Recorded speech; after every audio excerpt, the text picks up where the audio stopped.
Welcome to the ThinkData Podcast in partnership with DataWorks. And in today's episode, we welcome Sergio Schirmer to the show.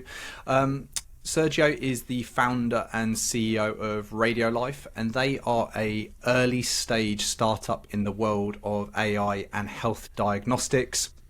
Super interesting product, really interesting backstory, which I know Sergio will kind of bring to life later in the show. But their product is very unique because it uses radio frequency technology and artificial intelligence to really help improve the understanding of diseases and then subsequent patient care. So quite unique on the show today because we've got not just kind of a software-led product here, we actually have a physical product, and for those who will be watching on the YouTube channel, they'll be able to see the actual product, but for those listening, we will obviously do our best to describe it. So welcome to the show, Sergio, and thanks again for taking the time out this morning. Appreciate we've had the holiday season. I know you've not necessarily come from the health background in terms of practicing health, but you obviously launched Radiolife. You're at the earliest stages of bringing this product to market. So do you mind kind of summarizing, a brief background to who you are and kind of what ultimately brought you here today? Sure. First, thank you for having me. I really appreciate the invitation. And I'm happy to share, my journey until we get here. I have a computer science background, and my early career life, I was in the telecom space. I built a telecommunications startup back in 2005, and then I sold the company after 3 years. And it was really when the voice over internet protocol was gaining moment when I sold the company. But I always had, that feeling, because we are all patients at some point in our lives, that diagnostics are not ideal, that something should change. I always had that in the back of my mind, but, I'm not a doctor. I don't have a background in medicine. So I really started getting more familiar with the health space.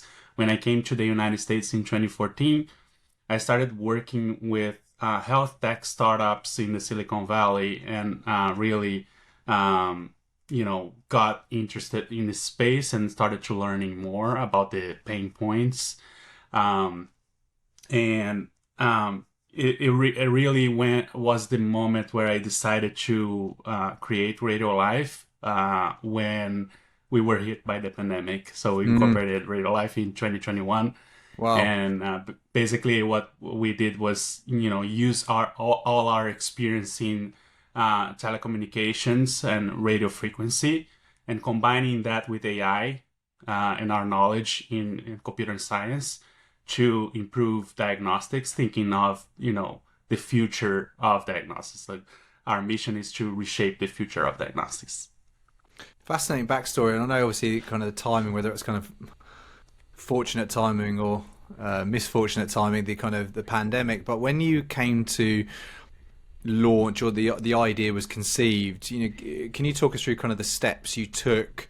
Because as I mentioned at the top of the show, it is a unique interview for me in the sense there's actually a physical product here which has its own set of challenges, but then obviously factoring in RF technology and artificial intelligence, there's a whole multitude of kind of considerations here. But what was the first step? So idea conceived. So what was the next step? Yeah, so the first thing is two things that were most important in the beginning was secure the IP, secure the technology, and the second one was to make a proof of concept so that we could show people that we had the potential to make it work and get to the market. So those were the two pillars in the beginning that drove everything we did. And then we were able to get our patent grant in 2022. that was really good for, our ability to be able to share more details of how our technology works. Um, and yeah, also, be able to build the prototype as it is right now. It evolved. In the beginning it was a cube, Yep. and then we changed the shape and we improved the components inside. But basically what we have in this hardware is a biosensor that we are able to put a liquid sample in a test tube, and then we scan that test tube, that sample, with hundreds of frequencies in the telecommunications range. And for each frequency, we are measuring the absorption rate and the phase. And then we, of course, because we're using so many parameters, it's impossible for a human to make sense of that data. Mm. We need to use AI to be able to determine and match those signatures with our cloud database. Interesting. I know we talked about this before, obviously we hopped on just now about the unique part of this, because obviously diagnostic machines, they're commonplace in any healthcare establishment, any medical institution. But what part does kind of artificial intelligence play in this, and how are you kind of positioning this to the market as a unique product? Yeah, so basically we use machine learning in two moments. The first moment is when we're training, because what we built is a platform for Mm. diagnosing a variety of diseases. We don't have yet regulatory approval. This is a long journey. We can talk about it Mm. later. But the idea is that we built a platform that on top of that, we can develop diagnostic tests for a variety of diseases. And most importantly, those tests, they don't require reagents, and the results can come in under 20 seconds. Wow. So As opposed to sending that's off to a lab. yes, to do that, we use machine learning in two moments. First, when we are training the platform with whatever disease we are, for example, we did a preliminary study with COVID. So we trained our platform with thousands of samples that were negative and positive for COVID, right? And then capturing all that those signatures that I mentioned, and using machine learning to establish the patterns of what a positive sample looks like. So that's the first moment, and that outputs a prediction model, right? And then we use that prediction model. Later, we upload that model in the device so we can perform diagnostic tests on the go without needing to be connected. So that's the Yeah, second moment we use the machine learning, when it's like onboarded in the machine. and I think you touched on an interesting point. And kind of earlier, so this kind of underpins the product, and obviously you're using it in two different ways at the moment. And I know AI is, being frank, it's kind of it's a buzzword now, which is almost too broad, a bit too generic. Which, if you think AI kind of 5-6 years ago, it'd been, machine learning's been around for a long time, a number of years. Yeah. But the phrase AI is obviously relatively commonplace now. In terms of the rate that AI is moving, and how do you keep on top of the relevant technologies, tooling, kind of concepts, whilst also producing a physical product that can over time can age quite quickly? How do you put the two together and make sure you are really at the forefront of AI? Yeah. It's a challenge. It's something that, there's no formula. I think we have to be constantly looking at innovations and new algorithms, and leveraging partnerships. I think as early stage company, it's super important because we don't have the financial resources to hire the best of the best engineers. So, for example, we received a grant from the Institute of Experiential AI to help us develop a machine learning algorithm for E. coli test, right? Wow. Okay. And then that's really interesting because E. coli, um, for the diagnostic test for E. coli, it usually the market standard turnaround time for the results ranges from 24 hours to 48 hours. And if we're able to prove that our platform can detect E. coli with accuracy, then we can reduce the turnaround time to 20 seconds. That's going to be huge. And the E. coli market is estimated to hit $3 billion by 2030. So it's a significant market. It's a huge So I market. think it's really like, be constantly looking at what are the best algorithms that outputs the best results, continuously testing, and it's like failing and improving, failing, Mm. improving repeatedly until you find the best. Yeah, it's that kind of test and learn strategy, isn't it? You're kind of always testing, and I'm guessing, assuming here, but a lot of things haven't worked. But it's by learning by those failures and the things that haven't worked means you're in a position now. And I'm interested to touch on that regulatory piece because I know getting a product, especially a physical product, to market, whether it's chronic disease detection, or it's within any form of treatment and diagnosis, it comes with a huge amount of regulation, especially in the United States, where you've got this number of states. How are you approaching that? Because that for anyone is going to blow a lot of people's minds, thinking, getting a product to market in the US sounds like you've made it, but actually trying to do it is super challenging. So talk me through the Yeah. steps. It's crazy, and I'm learning as we're going.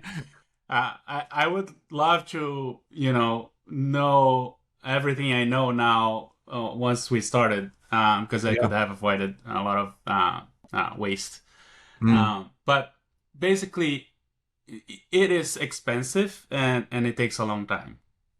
And, you know, if you look at the medical device space, you average is like 5 years to 10 to get a medical device approved and being commercialized. And our company has only 3 years. And so the really the biggest challenge is like how you survive Yeah. all this time, right? Because you can't sell until you get regulatory approval. So we have two strategies. The first strategy is we are leveraging R&D resources from non-dilutive grants. We started doing that last year. First, we were approved in the RU Institute Accelerator program, which was really good Yeah. for our company. And then we got the Institute of Experiential AI grant. We also received the Main Technology Institute grant. We're trying NSF, BARDA, and others, and using those resources to continue developing our technology and supporting our company until we're able to commercialize. Also, we are open to bringing private investors in, but it's hard. We're having a hard time, I think, in the economy, Mm. and I think the investors are just having more scrutiny and not really investing much in medical device companies that are early stage and pre-revenue. Mm. So we're focusing on developing the technology, but open to private investors as well. And the second thing that we are looking at is because we have innovative technology that is able to save lives, we might be able to get the FDA breakthrough designation. And that opens up a lot of possibilities and in terms of optimizing our regulatory strategy. I think it helps because we're going to work closely with the agency to establish what's the best path for our regulatory approval. I see. So they almost give you the advice and guidance to ensure you're in the best possible position to get that approval because your product is directly relating to saving lives. So it basically it's almost like a fast track, because they say, well, we need to look into this and make sure, provided the product's good, they get the approval. Exactly. Yeah. Okay. I'm in terms of you looking at, you kind of touched something interesting there. I wish you'd known what you know now, then you kind of avoided a lot of time, not so much wasted, because you're kind of learning all the time. But there's a lot of people who listen to this who are entrepreneurs or see themselves as a founder. If you go back to kind of Sergio 3-4 years ago, what advice would you give yourself? Oh, I know that there are many people that will be listening to us that are not in the healthcare space, and some will be in the healthcare space. So there's a little bit of a difference there, because the first advice I would give to anyone is like get revenue as soon as you can, you know, because that will help you with supporting your company financially, and also will help you with the conversations with investors. They usually is one of the first questions they do, like, what's your revenue? And if you don't have any, then you have to show all the other tractions that you have, and they might not be as willing to invest. But if you are on the medical device space, there's nothing you can do to have revenues, right? So in our case, what I would have done differently from the beginning is getting, trying to get investments, continue, because I didn't try to bring investors in the beginning. I had money from my exit from the telecom company that I sold, and I thought with that money I was going to be able to bring the company up to commercialization, which was very naive from my side, honestly. Hindsight's a wonderful thing, hey? Yeah. So I was like, no one is gonna believe on this until I can prove it works. So I decided to invest and not look for an investor. So first advice, even if it's hard, try to sell your idea to investors. Bring external investors in if you can. And if you can't, try to get non-dilutive grants. There are many resources out there, like I said, NSF, BARDA, and different grants, regional grants that you can leverage to do your research and development until you get the regulatory approval. Some good advice there, and it's I think it is, you're right in what you're saying. It's such a unique space, such a unique use case, and such a unique set of challenges being in medical and diagnostics and dealing with such sort of strict regulatory kind of frameworks. But so assuming things go well, you get the approval. What typically happens at that point to you? Because is it similar to like a commercial product where you have a go-to-market strategy and you'd be selling into health institutions, or would you sell into more? Would you try and exit? What's the typical approach, preempting an approval and you're ready to license this product? Yeah, it really varies. It really depends on the business model. In our case, our early adopters will be laboratories. Yep. And we are already, looking at partnerships with laboratories. We have NDAs, letter of support signed with some laboratories that basically they're going to be our first clients once we get the regulatory approval. And in our strategy, we can grow super quickly once we get the regulatory approval because of these partnerships. Yeah. For example, I'm just gonna say a few names. Like in the United States, we have like Quest, LabCorp. In Maine, we have Nordex that is partnering with us. If we have this kind of partnerships and we get the regulatory approval, we do a pilot for a few months in a regional laboratory. And then if successful, then we can quickly expand to all the other laboratories in that brand. So that's our approach. it really depends, like, if what's the business model of each case. But that's how we are approaching ours.